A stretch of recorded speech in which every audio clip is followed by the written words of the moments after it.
Welcome to the Ask Podcast. My name is Tim Schoen. I'm joined by Kelly McCoy. Shalom. Where we are two pastors who believe asking questions leads to growth. Mm-hmm. And so that's why we're here today. You guys have asked some questions, and we want to respond to those because we really do believe that by opening up our questions, bringing them before others and bringing them before God, that really helps us to grow in our faith. Yeah, and this is a safe environment. In fact, you can anonymously text your questions, and nobody even needs to know that you're the one asking. That's right. If leaving a comment on a YouTube video is too out in the open for you. Totally understandable. Because you never know who might track down your account. Understand. Yeah. So you can go ahead and go ahead and drop a question in the message center of your phone, I guess. Basically, text us your questions. You can text us your questions at 949-791-9377. Again, if your phone is out, go ahead and text us your questions at 949-791-9377, and we will not put you on blast. Those questions are completely anonymous. Yeah, that's probably the easiest way to get your question to us. You can feel free to drop it in the YouTube comments if that's where you're joining us. Sure. But if you're listening on podcast, text away. Let us know what's going on in your life. Absolutely. What is that you're going over? So, Kelly, you've got our first question for the day. Yes, I got two questions. Well, my first question is for you, actually. Your first question is for me? Yeah. So this is a personal question. So I'm not going to be anonymous when I ask you this question. And this is a good icebreaker question. I want people to know not just that Tim is awesome and smart, but I just want people to know the insides of Tim. The insides? The inner workings of Tim's my thoughts. Guts. You want me to share my guts? Yes, I want you to spill your guts. Okay, so I'm gonna give you one question, and I want you to be brutally honest with us. Brutally honest. Completely. Okay. All right, it's completely authentic. Just imagine there's no lights, no microphones, no producer, no nothing. Mm-hmm. Just this question in your voice. What was the worst style choice that you've ever made? What is the worst style choice that you've ever made? Wow, there are so many to pick from. I mean, first, what am I wearing today? I gotta check out what I've got on. I don't think you've maybe worst style. Okay, so middle school. Okay. Middle school. There's a lot of bad choices happening in middle school. So this is late 90s, very early 2000s. Baggy t-shirt, a given, right? Right. Long baggy shorts. Do you remember any of the names of those companies? You know, our family Jinko, was not really a name brand, so it was just probably whatever was it? Was Bugle Boy a brand of jeans? Yeah. So Bugle Boy, baggy jean shorts and long white socks pulled all the way up. Nice. And whatever knockoff Vans shoes we had picked up at Target. Oh, the bands. Or Payless shoes. Yes. And so... Yeah, at some point, my dad had to pull me aside. And it's this is, you can't be. Your dad. You can't be sagging. You were getting, you were getting fashion advice from your dad. Which is always, that's not it's not great. My dad wears a uniform to work every day. Yeah. He's not really a fashion guy. He's more into the short shorts than the baggy shorts. And so there was an ideological conflict, if you will, over length of shorts. And I'm all about ideological conflict. In fact, we're probably going to have some here today with some of the questions that were brought in. Go ahead and ask me the first question. Let's see what we got going on the list here. Yes, absolutely. So the first question that we have that came in has to do with someone asking, okay, can I move in with my boyfriend if we're not going to live together? And you know what? I think you are misquoting the question. I don't know. Because the question that actually came in, and so our producer is supposed to catch this. I don't know. Okay. Okay, because the question was actually, can I move in with my lover if we're not going to sleep together? Was there a pause between move in and lover? Yes. Okay, our producer is supposed to catch. I went boyfriend. It could have been girlfriend. It was lover. It was gender neutral. Okay, but packed with meaning. First of all, let's get a functional definition for the word lover in order to fully understand this question. So we're doing a Webster sense? Yeah, Joey, can you give us a functional definition for lover? Oh my gosh, because the connotation that comes to my mind when I hear that word That's why they clarified it at the end of the sentence. It feels like but we're not. It feels like this together. person already knows the answer to this question if they're using language like that. Although maybe if they're lovers and they're not sleeping together, They might be talking. We don't about have something. to. Yeah. Okay, Joey. Functional definition. What is it? A lover is a partner in a sexual or romantic relationship outside marriage. A lover is a partner in sexual romantic a lover is a romantic sexual relationship outside of marriage. Yeah, that's pretty close. Yeah. Yeah, I don't know if the Bible makes too much provision for that. But Why don't we answer yeah, but let's the just, question that it seems like they're trying to ask? Yes, is, cohabitation, right? Yeah, like Yeah. we're together. Yeah. We're dating. things or are going we're great. engaged, but we're not married. we're not married. So we're not sleeping together. Yeah, so we're not going to just We're just moving in together. we're not ready to actually commit our lives to each other, but we're buying a condo together. but we're willing to share a mortgage or Right. share the rent Yeah. or share groceries. It's like a roommate with some- some but not all benefits. Yes, it's like practicing for marriage without being married. Yeah. Yeah, I get Yeah. it. I get it. You want to play house for adults. Exactly. Yeah, I for get an it. extended period of time. I get it. Okay. So it's awkward to kick the other person out. Right. So let me just fly through some facts, some information, and maybe I'll land on some resources that could be helpful for some people. Perfect.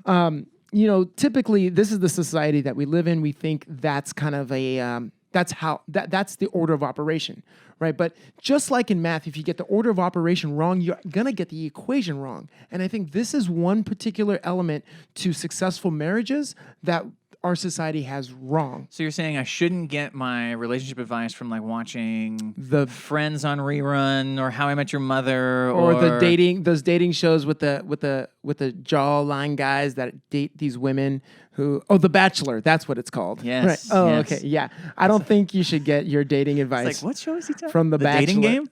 I don't know. I literally don't watch this stuff as Bachelor. much as I used to. It just means Kelly's not into this season. That's I'm fine. not, definitely not. I think I stopped with Ben. Is that a guy? Okay, Sure, Ben was great. a guy. That's okay. a guy's name. Anyways, I got to answer this question before my time is up. Okay, so the truth is that this is the statistical truth about couples who cohabitate. Though we may think it's a good idea, but couples who cohabitate have a higher divorce rate than couples who don't cohabitate. Now, the divorce rate for couples who don't even cohabitate is already pretty high. This just adds an extra 50 to 80% chance that this marriage or this union will end in divorce. And a lot of these couples don't even make it to marriage. So there's a guy who does a study, or who's done lots of studies. He's an author, and this book is a book that I would recommend highly. His name is Glenn Stanton, and the book is called The Ring Makes All the Difference. Glenn Stanton, and the book is called The Ring Makes All the Difference. And he like quotes a bunch of studies regarding cohabitating couples. A lot of them have to do with men who cohabitate. He says that men are 2 times more violent. You're going to experience twice as much domestic violence in cohabitating relationships, and they're more likely to cheat on partners because that whole commitment thing isn't there, right? You have less to lose when you're not married. And then men typically who cohabitate tend to actually exhibit higher risk activities like driving fast or gambling or addictions to alcohol and things like that. And so you really want to look at some of the statistics. And I know that if you're cohabitating, it's really hard to actually measure someone's character or just see the problems in the relationship, because the chemical bond between two people who are having sex, who are even laying next to each other, not even talking about sex, right? There's like chemical, like I want to use a nerdy term. Go for it. Yeah. It's a chemical called oxytocin, right? That's secreted or released in your brain in order to create a bond between you and another person. That's released in your body whenever you are touching another person. And it makes it very difficult to see the problems in a relationship when that's going on in your brain. Now, there are actually 3 problems that I want to bring up, and then I'll bring up the biblical stuff. Is that cool? Yeah, let's go Or for do you it. have any questions so far? No, I'm good. Let's run through. All right, the first main problem with cohabitation is the expectation commitment, right? Guys typically who cohabitate are trying it out without committing. So they get the benefits of marriage without actually having to get married. Now, this is one expectation typically guys have towards cohabitation. Girls typically see cohabitation as a step toward commitment. Like engagement plus. Yeah, we're like getting even closer. But this is actually this expectation collide will actually carry over into whether they get married or not and cause even greater conflict. Number two, there is a severe lacking in security, especially in women, because if the woman gets pregnant, there's no guarantee that the man is actually going to stay around. And then third is the oxytocin problem, which I alluded to, is that this bond that happens that keeps you from seeing the problems in the relationship and actually keeps you from seeing that you're probably incompatible. So those are the three main problems that I can point out for cohabitation. Now, there are three biblical problems if you care about what God has to say, which I definitely do think this person does, or else they wouldn't be texting us. Right, yeah, and even phrasing it of like, "Hey, look, we're not sleeping together. We're not trying to cross that line that God has given us." Yes. So what if we, just get as close to that as we can? Let's get as close to that as we can. Okay, so there's three problems. Number one is that we're called to live a blameless life. Now, not saying that you've done anything wrong, but if you can be blamed for it, right, you've already stepped out of bounds of the kind of character that God has called you to. Psalm 119:1 talks about it. Blessed are those whose ways are blameless. Philippians chapter 2 even talks about it, is that Jesus right now is trying to create in you something that is blameless and pure.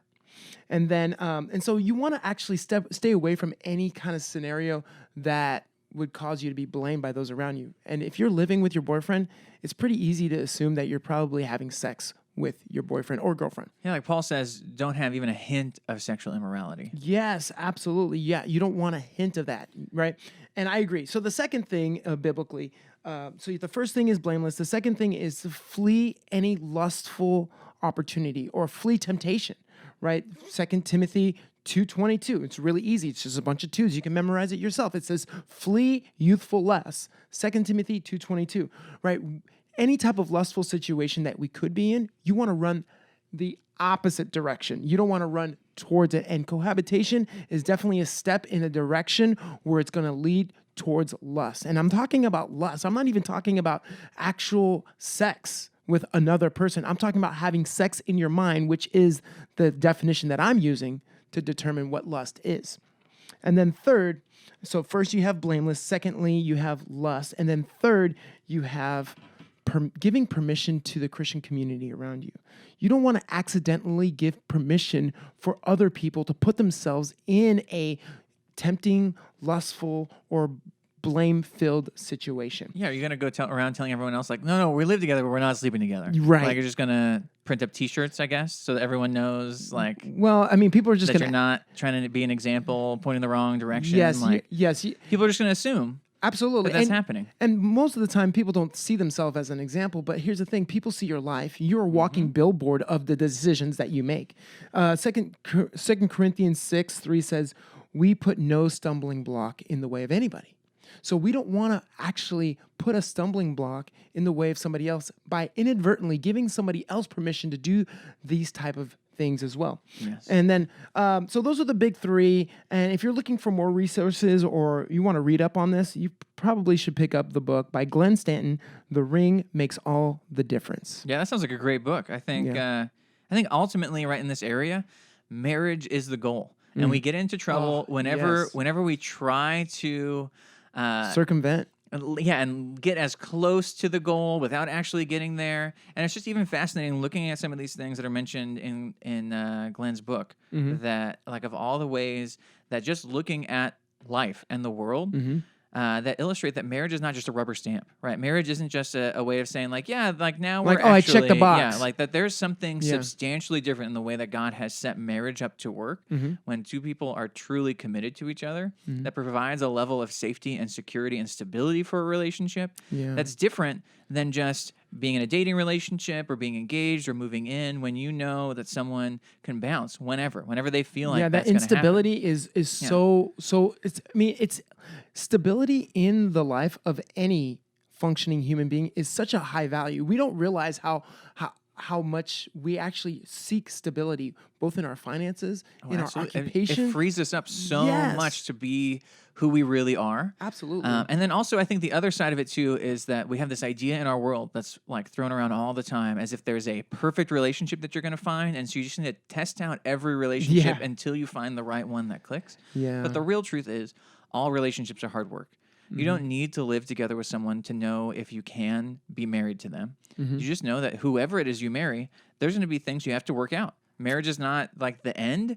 It's not the like now you've finished the relationship and there's no more work. Like there's a whole lot of hard work on the other side of marriage as well. And you're never going to find someone who you're in a relationship with that doesn't result in lots of hard work to be able to work together. Absolutely. I mean, and again, what maybe I should have mentioned that you brought up is the fact that marriage is the ultimate goal when it comes to dating. And so this cohabitating is either a way to avoid marriage or it's not setting yourself up for a successful marriage. In fact, there are very few things more detrimental to a happy, committed, long-term marriage than cohabitation, according to Glenn, and according to the statistics. And so I think if your goal, right, because having a goal will determine hopefully your actions, and I think what's really important to note is that the decisions that we make today will ultimately echo into our decisions or the life experience that we have tomorrow. And so if your goal is to have a committed long-term relationship that will last till one of you dies, till death do you part, then you don't want to do things like this that don't require that type of commitment. You know, the death do you part that there's no commitment for the other person to stick around if you get sick or if they get sick or you get pregnant or somebody in your family dies and you don't have the support that you need and they're on a vacation and there's nothing there to actually hold on to as far as like a companionship that will weather the tides of the emotional roller coaster that we're on pretty much every day. And that's what, marriage does. Yeah, that's great. Well said, Kelly. Thank you for sharing your response to that question with us. Yeah, thank you, man. On to our second question for today. We got a question in, and I will read it exactly the way it was told to me and by the person who texted me the question. Exactly the way. Exactly. Does this Who one does say that? lover also? No, it doesn't. It Okay. doesn't. But this does have to do with a relationship.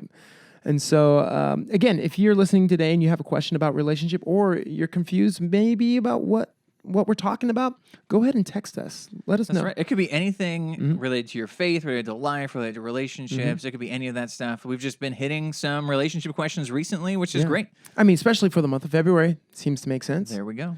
So the question is, how to get over jealousy with your boyfriend having a lot of friends and you not a lot? So sounds like somebody, they are in a relationship and either two things are happening. Number one, their boyfriend has a lot of friends and he's off doing stuff with his friends and leaving his girlfriend out. Right. And his girlfriend doesn't really have anybody to hang out with. And so she's just stuck at home alone. And you're like, well, what's the point of having this boyfriend?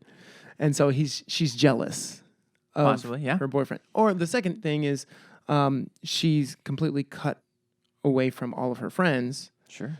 absorbed herself in this relationship with her That could happen too. boyfriend.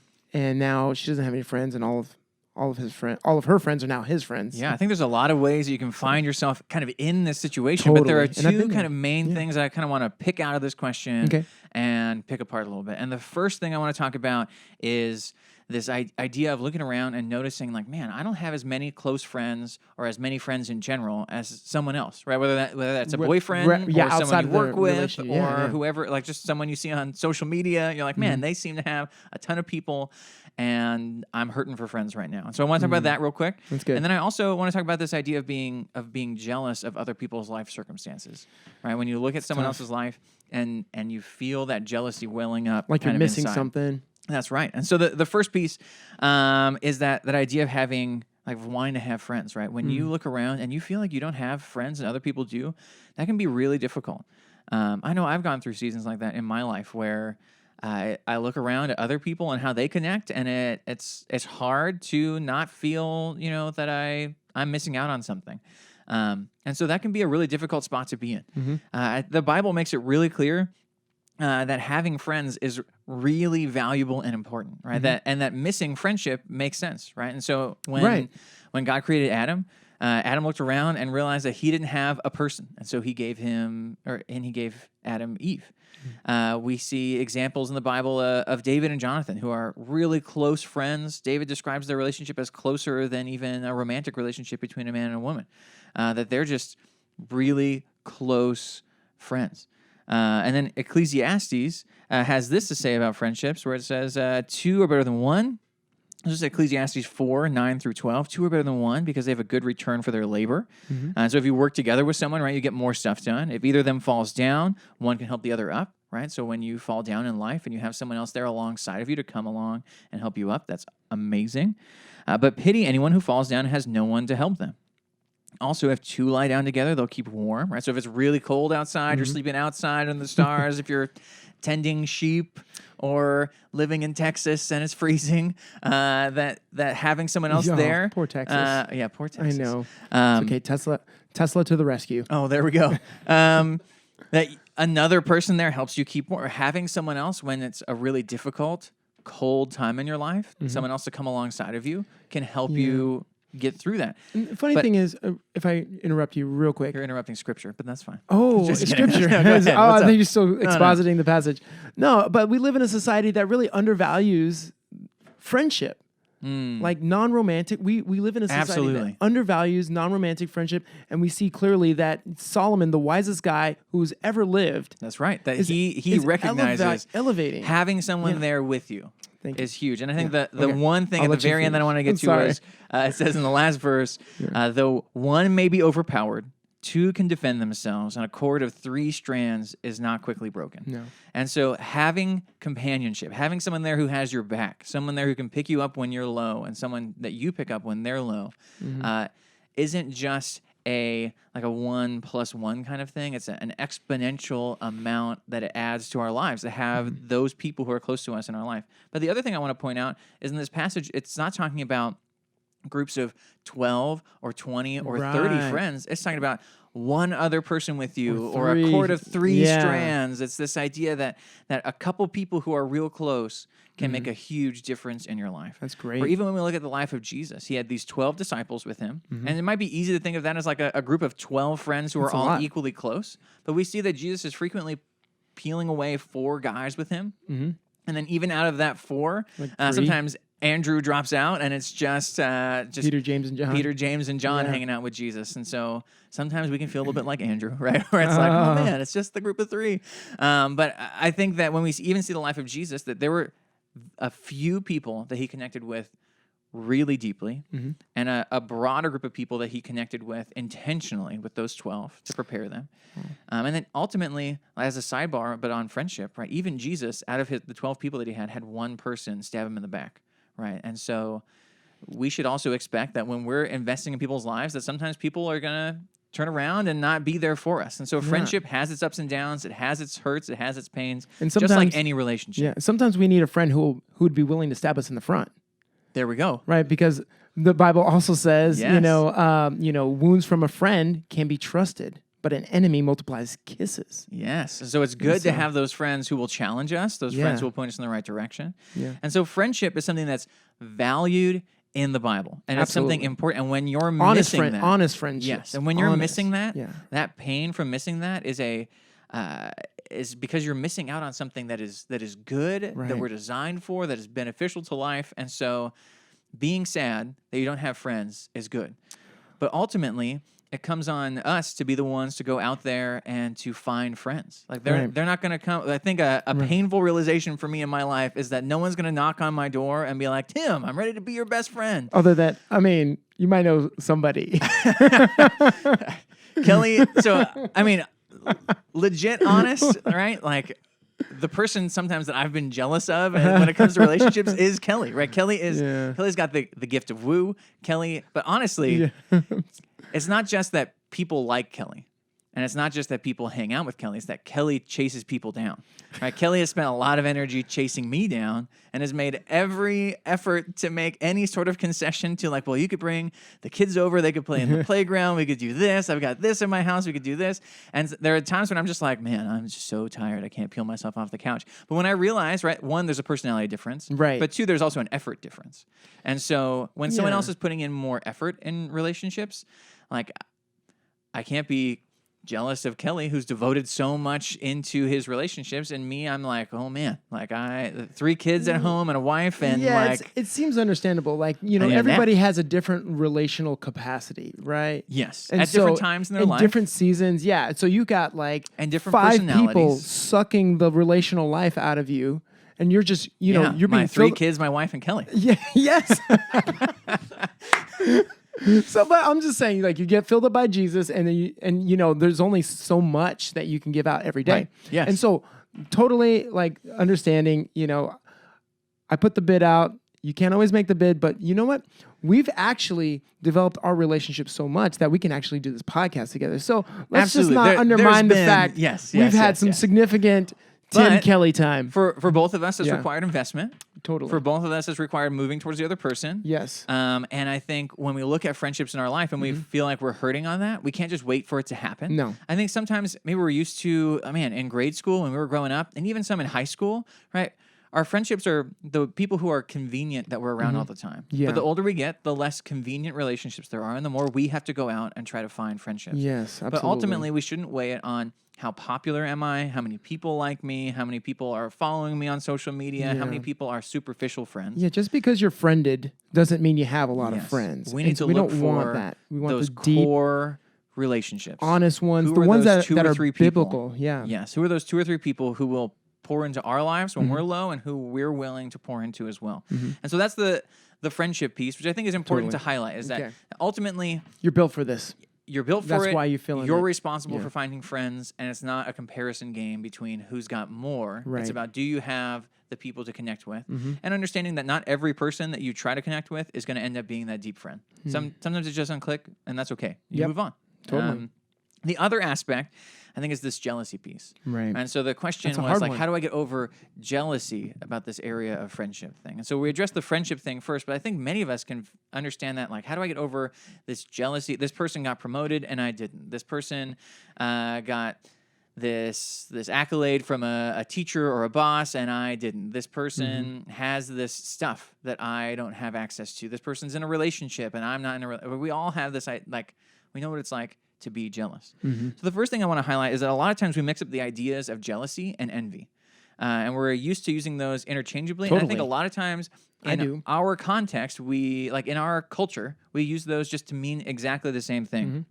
Envy is simply wanting something that someone else has, and maybe even in your heart being willing to take it from them, even if there's something holding you back. Envy is that idea that you want what someone else has. Coveting is maybe the fancy biblical term for that, right? Where you want what someone else has. Jealousy, which is something that God is described as feeling, right? So envy is almost always, like, that is always described as like just a negative thing, but even God is described as jealous. And so the difference with jealousy is that jealousy is wanting something that someone else has that you deserve to have. That's a big difference. Wanting something that you deserve to have. And so the example sometimes used in the Bible is of a jealous husband, which we're used to meaning a husband who's paranoid, right? That like, my wife, she went to the supermarket, but where did she really go? Yeah. Oh, she came back with food. Okay, that's great. But what if, right? And you have this like paranoid picture of a husband.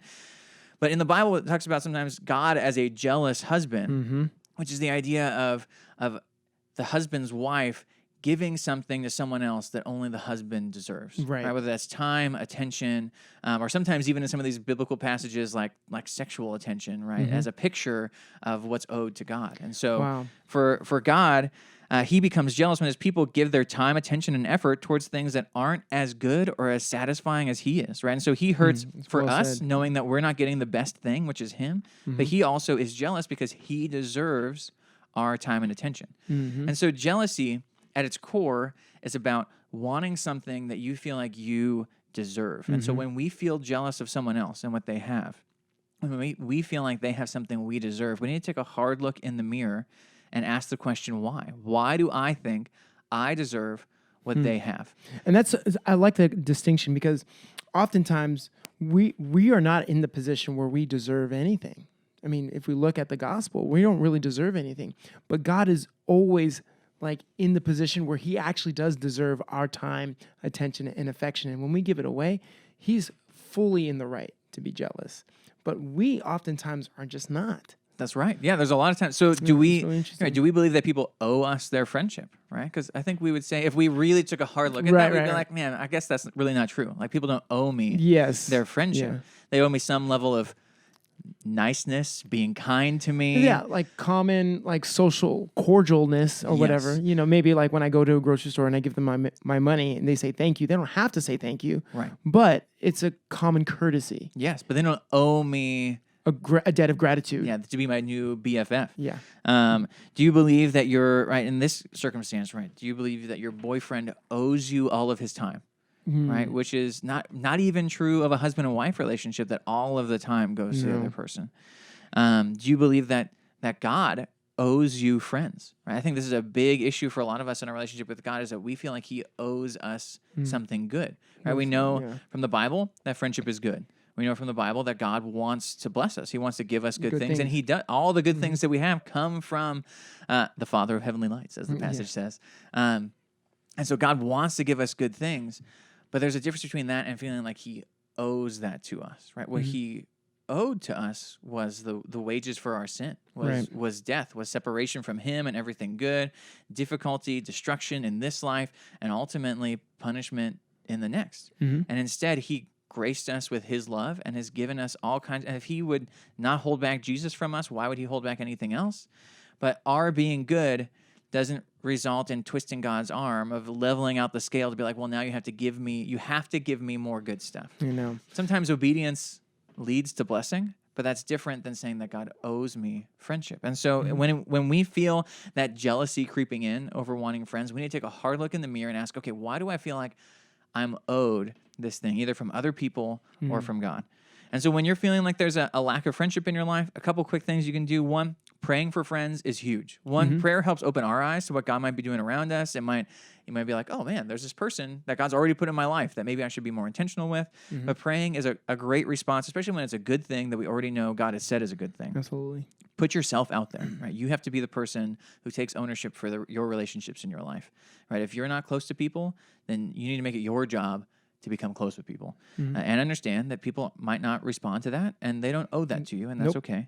And the last thing is that we need to check ourselves to make sure we're not falling in that trap of bitterness and jealousy and envy when it comes to seeing what other people have and wanting that for ourselves. Instead, we need to ask God for it, move towards it, and ultimately try to find our contentment in Him. Well said. Well said. Yeah, I mean, jealousy is, so just to recap a little bit of what you said, you dealt with the idea of friendship and how that's a good thing, and that's actually something from God. But the problem is when we take a good thing and turn it into like a God thing, it becomes, imbalance. It basically becomes idolatry. But so you've addressed the idea of having friends, wanting friends, all great things, but the reality is that nobody owes you their friendship. Right. And so we have to deal with that discomfort. And sometimes that discomfort can lead us either to jealousy or trust in God. All right. And so what we're going to invite this person to do, or anybody who's jealous, is what I try to do in my own life. Yes. Because this is definitely something I can sympathize with. Absolutely. So you're going to either turn towards jealousy, which is harping and stewing on what you think you deserve and how you're not getting it, or you're going to trust God to provide the need and release people from the responsibility of accomplishing that. I believe God totally wants to meet this person. James 3:16, another 3:16 verse. I love it. For it says, for where there is jealousy or selfish ambition, there will be disorder in every vile practice. So what we want to do is free ourselves from the bondage of jealousy.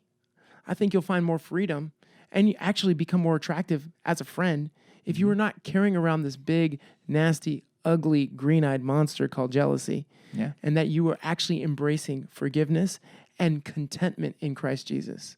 So we'll be praying for these questions this week, and I'm so glad that you responded, and we're so glad for people texting in their questions. So Yeah, thank you guys for sending your questions to us. Kelly, how can people get their questions on the responded to. podcast? Yeah, so you can go ahead and text your questions to 949-791-9377, or go ahead and drop a question in the comment section below, and we'll be happy to respond to it that way as well.